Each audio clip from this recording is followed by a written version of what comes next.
Welcome to InfoStream, your daily current. Unsure what to listen to? Turn to us for today's headlines. Stay informed. U.S. increases military support to Taiwan. New tensions rise between Trump and Venezuela. Trump announces military warrior Dividend. TMTG merges with fusion energy company. Maxwell files appeal before document release. House Republicans and Democrats vote on healthcare. Brown University shooter investigation continues. The Bondi beach shooting sparks debate. Reiner family. Son faces murder charges. Criminalizes gender-affirming care. EU considers utilizing frozen Russian assets. U.S. announces $11 billion arms sale to Taiwan amid rising tensions. Though the United States and Taiwan have announced a significant $11.1 billion arms package, poised to be one of the largest military sales to Taiwan in years, reflecting escalating tensions in the region. The deal encompasses 8 separate purchases including high-mobility artillery rocket systems, HIMARS, anti-tank and anti-armor missiles, loitering suicide drones, self-propelled howitzers, military software, and components for various equipment. This sale follows a previous $330 million deal announced in November for spare and repair parts for aircraft. Taiwan's defense ministry expressed gratitude for the support, stating the deal will aid in rapidly building robust deterrence capabilities. China, which views Taiwan as a breakaway province, strongly condemned the sale, asserting it firmly opposes and strongly condemns the move, claiming it represents an attempt to use force to support Taiwan independence and will backfire. The deal is part of a broader effort by Taiwan to bolster its defense capabilities, particularly in light of increased pressure from Beijing. Taiwan has announced a special defense budget exceeding $40 billion, focusing on acquiring precision artillery, long-range missiles, air defense systems, drones, and counter-drone systems, alongside AI-powered systems and jointly developed weapons. This includes the planned T-DOM air defense system, announced by President Lai Ching-te in October. The United States maintains close, though unofficial, ties with Taiwan and is legally obligated to provide arms for Taiwan's self-defense. The sale is expected to receive general bipartisan support in the U.S. Congress. Taiwan's defense spending is planned to increase to over 3% of GDP in the next year and up to 5% by 2030. China has intensified its military activity around Taiwan, including daily presence of aircraft and ships and regular large-scale exercises. Recent incidents involving confrontations near disputed islands and fighter jets locking radar on Japanese aircraft highlight the heightened tensions. The U.S. aims to assist Taiwan in maintaining sufficient self-defense capabilities and leveraging asymmetric warfare advantages to maintain regional peace and stability. Raymond Green, director of the American Institute in Taiwan, expressed confidence that Taiwan's legislature will eventually approve the increased defense spending due to shared concerns regarding regional security threats. The deal represents the second arms sale announced by the second Trump administration, following a previous deal in November. Trump's escalating threats and blockade intensify tensions with Venezuela. Recent news reports detail a significant escalation in tensions between the United States and Venezuela, primarily driven by President Donald Trump's increasingly aggressive rhetoric and actions. Trump has repeatedly vowed to initiate a land strike on Venezuela, citing the country's alleged theft of U.S. oil, land, and other assets. This threat, coupled with the announcement of a total and complete blockade of sanctioned oil tankers entering and leaving Venezuelan waters, has heightened fears of a potential military conflict. Trump's justification for these actions centers on Venezuela's alleged violation of U.S. energy rights and its seizure of American companies' operations. He has repeatedly framed the situation as a matter of reclaiming stolen assets, suggesting a regime change objective alongside this effort. The blockade aimed at disrupting Venezuela's oil exports represents a significant escalation of U.S. pressure. Venezuelan President Nicolás Maduro has vehemently denounced Trump's statements as a warmongering and colonialist pretense, asserting that the U.S. aims to install a puppet government and permanently seize the country's resources. Maduro has called for a unified front with Colombia to defend both nations' sovereignty and condemned the blockade as a violation of international law. The United Nations has expressed concern over the escalating tensions, with Secretary General Antonio Guterres urging member states to respect international law, exert restraint, and de-escalate tensions to preserve regional stability. The UN is analyzing the legality of the blockade and emphasizing the need for peaceful resolution. Trump has repeatedly warned of potential strikes, including against neighboring Colombia, if drug trafficking continues. The administration's strategy involves leveraging economic pressure through the blockade and threatening military action to achieve its objectives. Maduro has responded by appealing to the international community for support and advocating for a diplomatic solution. The situation remains highly volatile, with the potential for further escalation as the U.S. continues to implement its strategy of pressure and threat. The UN's role is critical in attempting to prevent a wider conflict and uphold international norms. Trump's presidential Walk of Fame reveals politicized descriptions. Recent news coverage details the installation of a presidential Walk of Fame outside the White House, featuring plaques describing each former president. These plaques, conceived and built by Donald Trump, are heavily laden with partisan commentary and assertions reflecting his own political viewpoints. The exhibits utilize a distinctive style mirroring Trump's social media posts, often employing capitalization and inflammatory language. The plaques primarily target former President Joe Biden, repeatedly labeling him Sleepy Joe and crooked, and accusing him of overseeing unprecedented disasters and a corrupt election. The descriptions frequently highlight Trump's claims regarding wars ended, borders secured, and gang members deported. The plaques also criticize Biden's use of an autopin. Former President Barack Obama received similar treatment, with the plaques criticizing the Unaffordable Care Act and the Paris Climate Accords. Former President Bill Clinton's plaque acknowledges policy achievements, but points out his wife, Hillary Clinton's, loss in the 2016 election. The plaques also address other presidents, including George W. Bush, with criticism directed at the wars in Afghanistan and Iraq, while also noting the launch of the president's Emergency Plan for AIDS Relief, PPFAR. Former President John F. Kennedy is described with reference to the Bay of Pigs invasion and the Berlin Wall, culminating with his assassination. Jimmy Carter's plaque acknowledges high inflation and unemployment during his single term, alongside praise for his humanitarian work following his presidency. The White House press secretary confirmed that the plaques were written by Trump himself, and that the funding for the project remains undisclosed. The exhibits are presented as eloquently written descriptions of each president's legacy, reflecting the president's political stance. The project is a deliberate and overt display of political messaging, utilizing a familiar style to reinforce Trump's narrative and criticisms of his predecessors. The overall effect is a collection of highly biased accounts of American presidential history. Trump announces 1,776 warrior dividend for troops, and President Donald Trump announced a 1,776 warrior dividend payment for approximately 1.45 million U.S. service members, scheduled to arrive before Christmas. This initiative, totaling $2.57 billion, is being funded primarily through tariffs and a recently signed legislation. Trump framed the payment as an honor for the country's founding in 1776, emphasizing that no one deserves it more than the military. The funds are being distributed to both active component and reserve component military members, encompassing pay grades 06 and below. Critics, including Senate Minority Leader Chuck Schumer, labeled the announcement as evidence of Trump's detachment from the realities faced by everyday Americans, citing concerns regarding rising costs of housing, childcare, and healthcare. Despite claims of falling prices, economic data reveals a 3% inflation rate and declining consumer confidence. Trump repeatedly referenced former President Joe Biden and Democratic politicians, blaming them for rising grocery costs.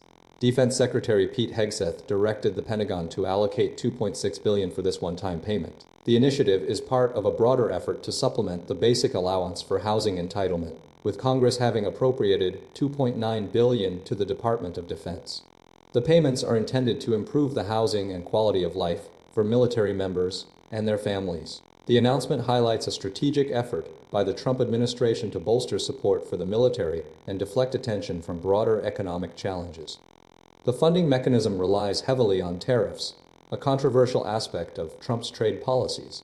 While the immediate impact of the warrior dividend remains to be seen, it represents a significant financial commitment to service members, linked to a narrative of economic success under the current administration. The Treasury Department is being contacted for further information on the payment details. Trump Media and Technology Group, TMTG, is merging with TAE Technologies, a nuclear fusion energy company, in a deal valued at over $6 billion. This marks the creation of one of the world's first publicly traded fusion companies, driven by the surging demand for electricity fueled by artificial intelligence and data center expansion. The merger aims to construct the world's first utility-scale fusion power plant, with plans for subsequent plants, potentially beginning operations in 2026. TAE Technologies, with over 25 years of research and development, has previously operated 5 fusion reactors and achieved significant breakthroughs. The deal provides TAE with public market access and capital, addressing a key challenge highlighted by CEO Mikkel Binderbauer, who noted the need for rapid capital deployment to compete with China's advancements in this field. Alphabet, Chevron, Charles Schwab, the government of Kuwait, Microsoft co-founder Paul Allen, and a number of venture capital firms are also investors in TAE Technologies. Michael B. Schwab, founder and managing director of Big Sky Partners, is expected to serve as chairman of the merged TMTG and TAE. Devin Nunes, CEO of Truth Media and Technology Group, and Donald Trump Jr. will also join the 9-member board. The merger is seen as a strategic move to establish a dominant position in the emerging fusion energy market, bolstering America's AI supremacy and reviving the nation's manufacturing base. TMTG, despite its struggles with Truth Social and limited revenue, possesses significant assets, including $1.5 billion in digital assets and $550 million in short-term investments. Analysts view the deal as an arms race with China, recognizing the U.S. potential energy shortages and the need to support the rapidly expanding AI data center industry. The combined entity intends to leverage public scrutiny as a validation of the technology's viability. While the project faces significant technical and financial challenges, the fusion company's leadership believes this merger provides the necessary capital and market access to successfully scale their vision and bring abundant nuclear energy to the grid. The ultimate goal is to establish fusion as a cornerstone of America's energy future. Ghislaine Maxwell files new appeal to overturn conviction ahead of document release deadline. Ghislaine Maxwell has initiated a new legal attempt to overturn her 20-year sentence for sex trafficking and related crimes, coinciding with a looming deadline for the Justice Department to release files related to investigations into Jeffrey Epstein's activities. Filed pro se without legal representation in the Southern District of New York. The appeal centers on claims of a flawed trial and newly discovered evidence. Maxwell argues that several significant issues, including juror misconduct and alleged collusion between victims' lawyers and investigators, warrant a re-examination of her conviction. Specifically, she alleges that a juror concealed a history of sexual abuse during jury selection, potentially compromising their impartiality. Furthermore, she contends that the Justice Department's investigations revealed a broader conspiracy involving the manipulation of the legal process. Maxwell's previous attempts to appeal her conviction have been consistently rejected, including a denial by the Supreme Court. The filing highlights a shift in strategy, utilizing a habeas petition, an extraordinary legal mechanism seeking relief from a court to present her arguments. This approach, also pro se, underscores her determination to challenge the legal proceedings. Maxwell's legal strategy is further complicated by accusations of bias among the jury, and claims that the Justice Department's investigation was influenced by external factors.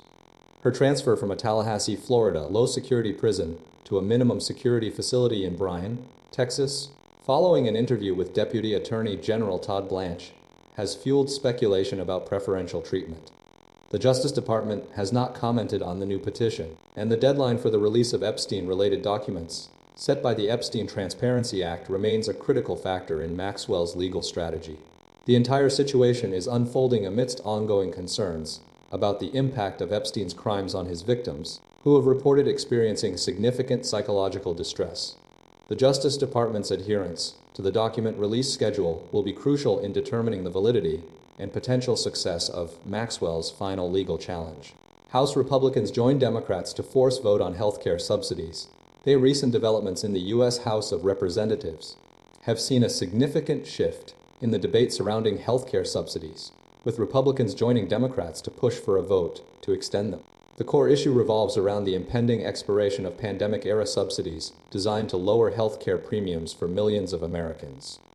A Republican-backed healthcare package, intended to lower costs for some while raising them for others, failed to include an extension of these subsidies. This prompted a wave of dissatisfaction among moderate Republicans, leading to a dramatic and unprecedented event. Several moderate House Republicans, including Brian Fitzpatrick, Rob Bresnahan, Ryan McKenzie, and Mike Lawler, signed a discharge petition requiring 218 signatures to force a vote on a 3-year extension of the subsidies. This petition, spearheaded by House Minority Leader Hakeem Jeffries, bypassed Speaker Mike Johnson and triggered a pivotal moment. This action represents the 6th successful discharge petition in the last 2 years, highlighting a growing frustration within the Republican Party. The situation is complicated by the fact that the Republican-backed package, focused on association health plans and pharmacy benefit manager data requirements, is unlikely to pass the Senate.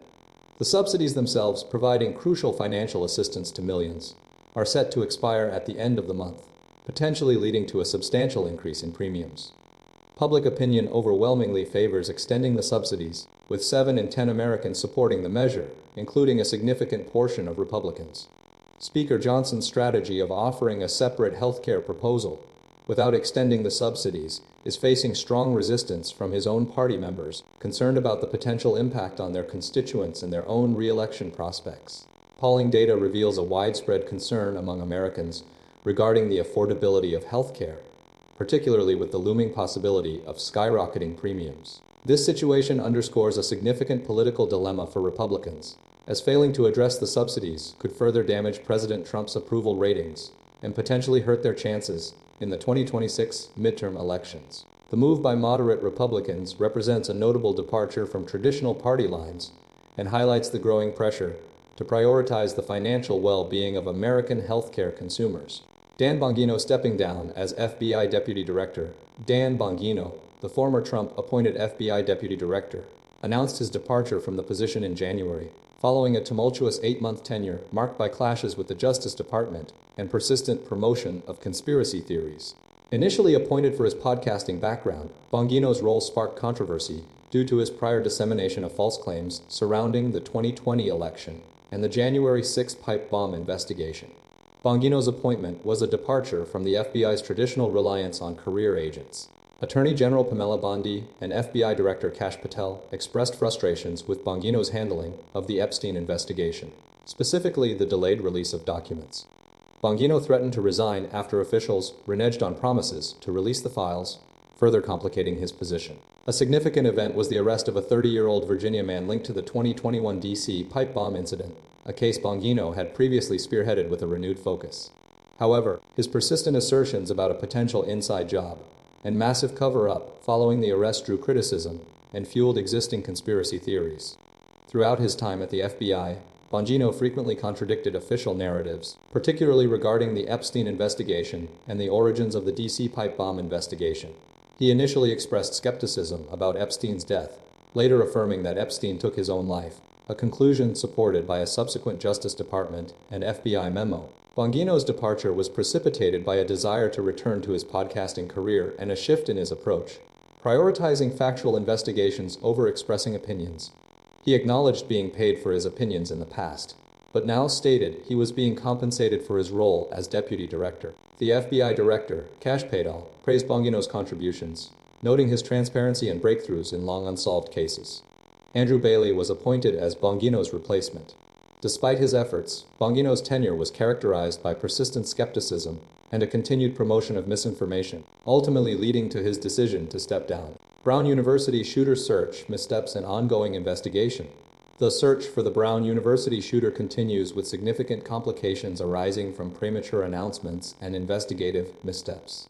Initial efforts focused on a person of interest detained following the shooting, but subsequent evidence revealed the individual was not involved. The FBI, led by Director Kash Patel, utilized cellular analysis survey team ICASTA data to pinpoint the person's location at a hotel in Coventry, Rhode Island, sparking an immediate investigation. However, DNA testing of shell casings found at the scene didn't match the individual's, and a residue test on his hands yielded negative results. Furthermore, 2 handguns recovered from the hotel room didn't align with ballistics data from the casings.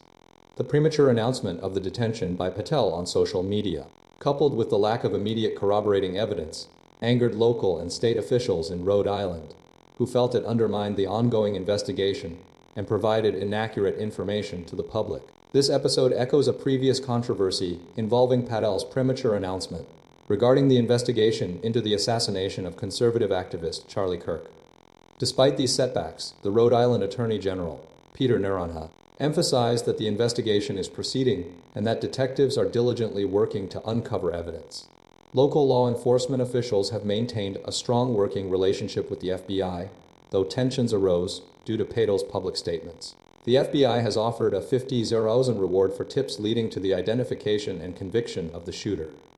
The investigation has expanded to include other potential persons of interest, and investigators drafted a search warrant for the hotel room, where the detained individual had turned off his phone during a critical period. The individual was ultimately released after further evidence pointed toward alternative leads.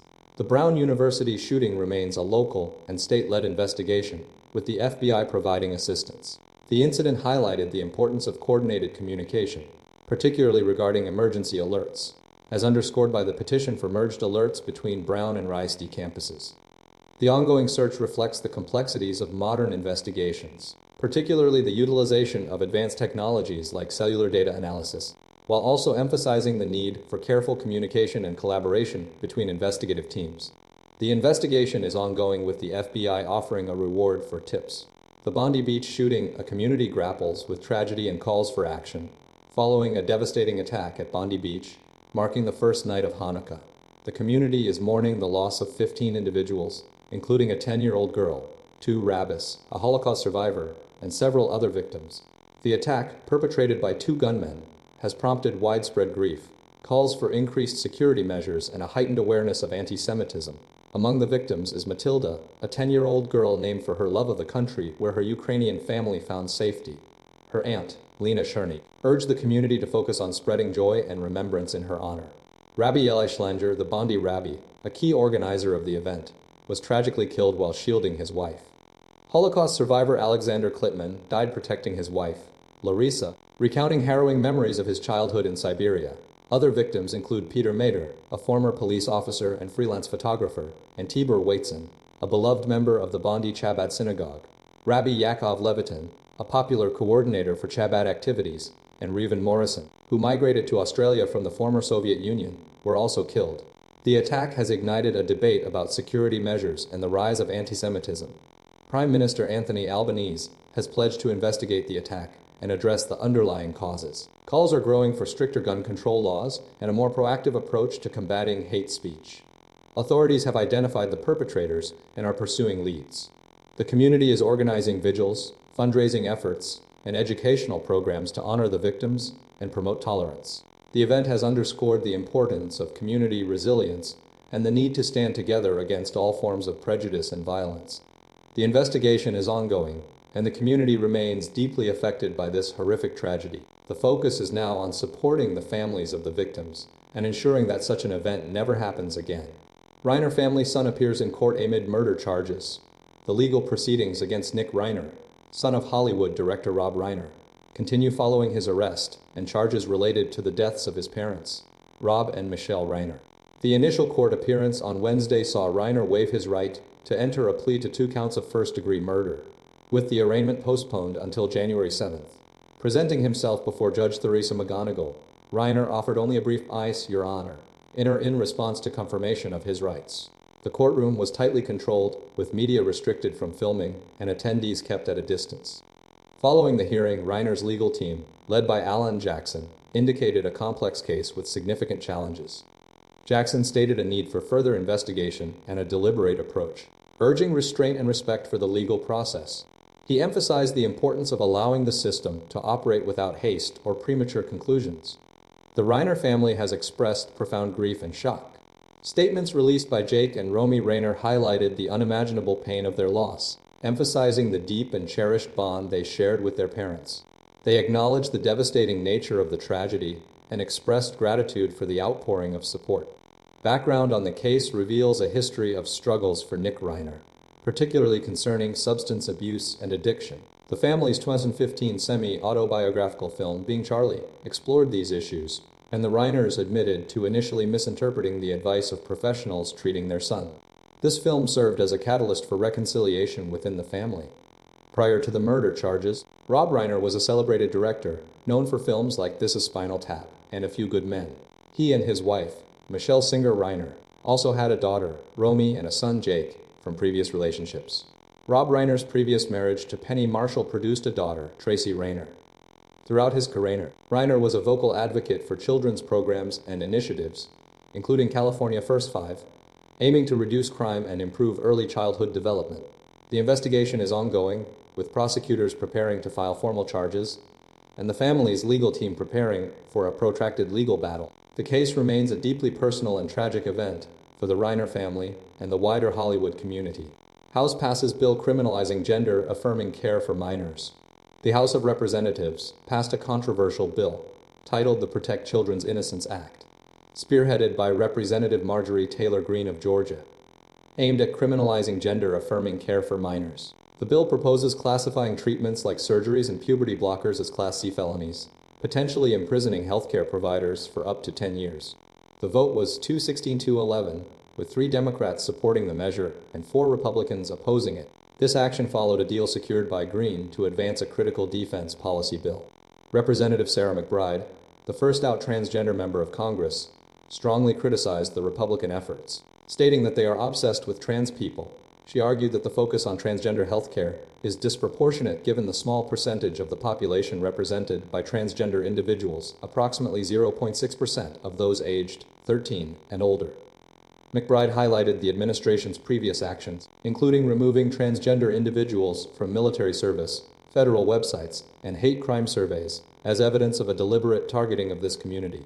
Alongside the Green bill, Representative Dan Crenshaw of Texas introduced a second measure prohibiting federal Medicaid funding for gender transition procedures for minors, which is scheduled for a vote on Thursday. Civil rights groups, including the American Civil Liberties Union, have labeled Green's bill as the most extreme anti-trans legislation ever considered by Congress.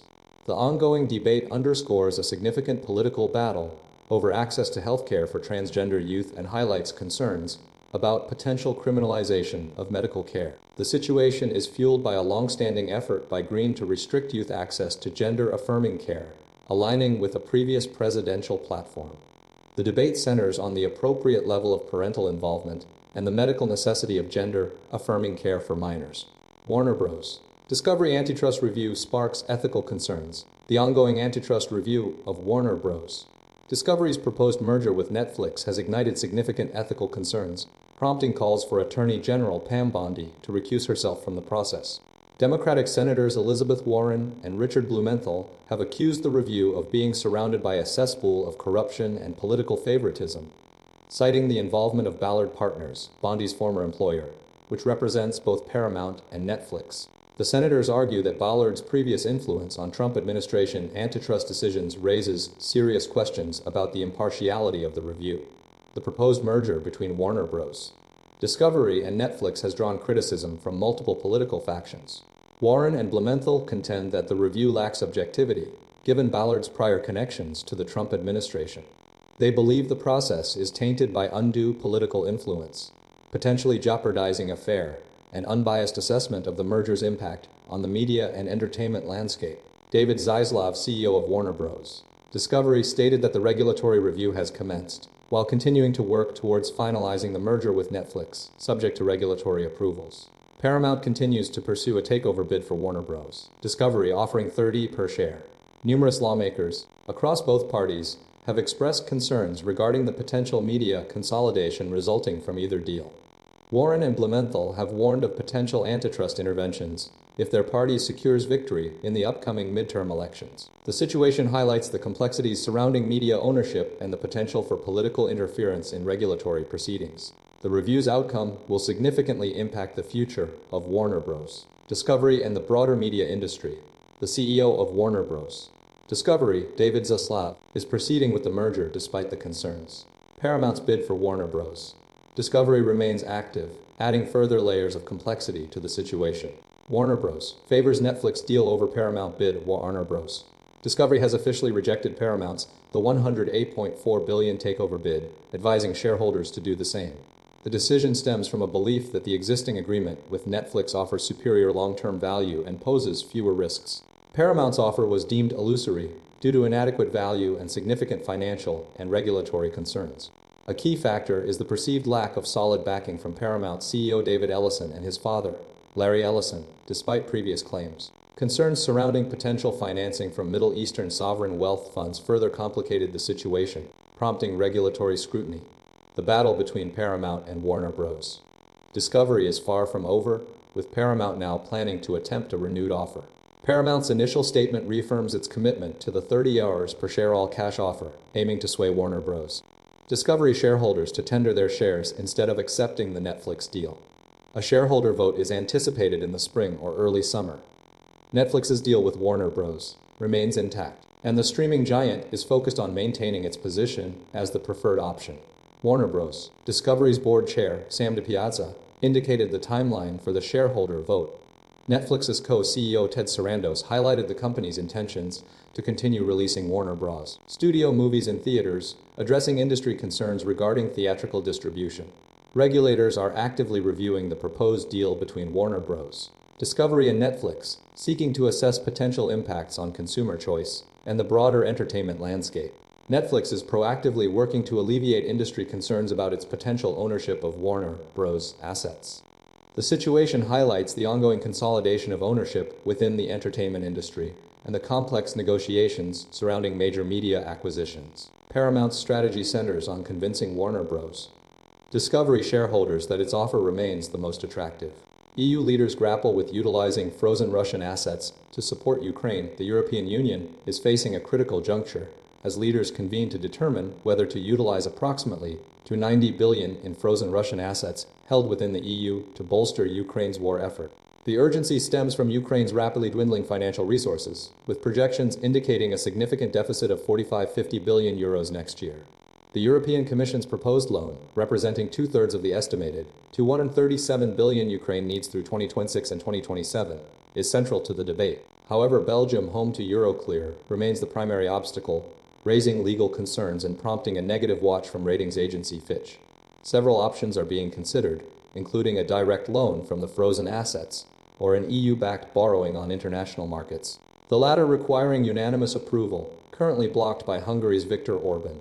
German Chancellor Friedrich Merz is advocating for the use of the assets to send a clear signal to Russia. The potential use of the funds is viewed as a crucial tool to maintain Ukraine's capacity to continue fighting and to support reconstruction efforts. Russia has filed a lawsuit against Euroclear, further complicating the situation. U.S. President Donald Trump is engaged in ongoing peace talks with Russian officials, though Russia has yet to respond to proposed peace plans. The Finnish government emphasizes the urgency, stating that the decision is critical for Ukraine's ability to sustain the war. Belgium's Prime Minister, Bart de Wever, expressed cautious optimism, while European Council President Antonio Costa has pledged to avoid a vote against Belgium. The summit's outcome hinges on securing a majority of at least 15 member states, representing 65% of Europe's population. Despite Orban's opposition, EU officials are working to address Belgium's concerns and find a mutually acceptable solution. The situation is exceptionally sensitive, with all parties acknowledging the acute urgency and the potential consequences of inaction. The Finnish official reiterated that the EU and Belgium are on the same side, aiming to mitigate risks and ensure a comprehensive assessment before proceeding.